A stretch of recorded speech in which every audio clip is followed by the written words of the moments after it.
Ketika berita perusahaan rugi mau dipajaki 1% asli membuat otak Sontoloyo jadi mikir. Ada apa ini bernegara sampai perusahaan rugi dipajaki juga? Sudah harus bayar karyawan, bayar overhead, bisnis rugi, masih kena pentung pajak lagi. Sementara BUMN yang rugi itu sudah sering disuntik pakai duit pajak, duit APBN hasil keringat rakyat. Membuat banyak yang berpikir, kok lu nggak amanah sih kelola negaranya? Sudah memajak tinggi, duitnya nggak buat untung juga pemakaiannya. Asli loh, BUMN itu sudah regulator, operator, tersering monopoli lagi. Yang bayar produknya, rakyat semua bayarnya tunai. Lalu BUMN-nya rugi. Lah geblek pol, asli geblek. Sebenarnya apa sih yang terjadi? Kita melihat harusnya kita tarik mundur ke 5 tahun terakhir. Kebijakan kelolaan ekonomi negara, baik positif untung atau rugi, ukurannya bukan kebijakan kemarin atau bulan lalu, bahkan tahun lalu. Harus melihat mundur agak jauh, hingga 5 tahun. Kalau perusahaan UKM misalnya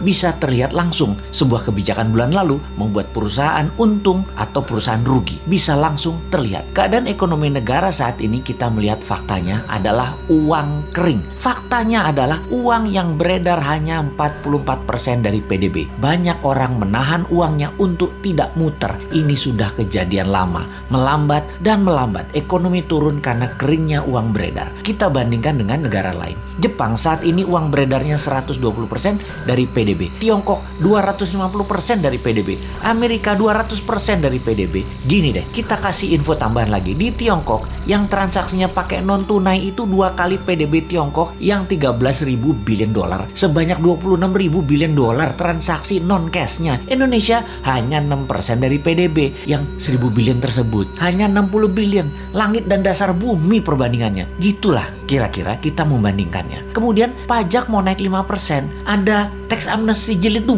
lagi rencananya. Waduh bos, kalau ini kejadiannya dalam negeri dongengnya Hans Christian Andersen, kalau raja mulai menekan dengan menaikkan pajak, itu tanda-tanda loh ya. Itu cerita semuanya berakhir tragis bagi sang raja. Biasanya pangeran negara tetangga pasti ambil alih, dan untungnya biasanya nih ya, raja yang menaikkan pajak tadi punya putri cantik. Seperti sumber daya alam lah yang kita mau bandingkan dengan cerita Hans Christian Andersen. Jadi masih selamat-selamat dikit lah selama putrinya bisa terselamatkan. Mudah-mudahan cepat sadar bahwa yang bisa menolong sebenarnya banyak putra bangsa yang terbaik di Indonesia ini. Bukan hanya seorang wanita yang bisa. Sayangnya putra-putri terbaik tersebut mau membantu syaratnya semua menteri ekonomi terkait, yaitu sekitar 8 departemen, ganti semua dengan timnya dan minta kedaulatan penuh. Kan gak mungkin. Yo wes, kita hanya bisa mengingatkan, gak dipakai gak apa-apa. Toh jabatan ada batasannya juga, kepinteran ada batasannya juga.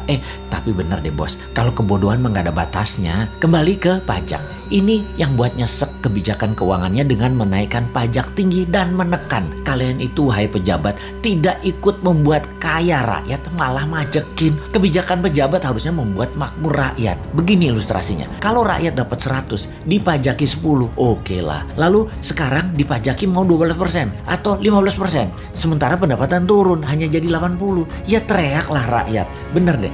Kalau karena kebijakan yang bijaksana, rakyat dari 100 jadi 130, jadi 150, diambil 15%, ya nggak apa-apa juga. Begitu loh menjadi pejabat. Kebijakannya menghasilkan manfaat baik. Sekedar mengingatkan lagi, pendukung pejabat saat ini terbanyak dari bisnis properti dan batu bara. Lalu 5 tahun ini properti setengah mati, bahkan sebagian sudah mati suri. Cash beredar rendah, kredit bank buat beli properti dibatasi, perkantoran dan mal lengang karena pembatasan gerak manusia. Pariwisata dunia belum jalan baik ke Indonesia. Lengkap sudah penderitaan pemain properti di Indonesia. Dulu dibantu, sekarang terlupakan. Piye toh bos, jadi banyak yang merugi.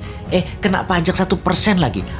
Mampus dah. Wes 2024 gak usah dipilih semua calon-calon dari pejabat sekarang deh. Pasti sama lagi kebijakannya. Cari yang baru. Masa gak ada berlian di antara 270 juta penduduk Indonesia selain mereka sih?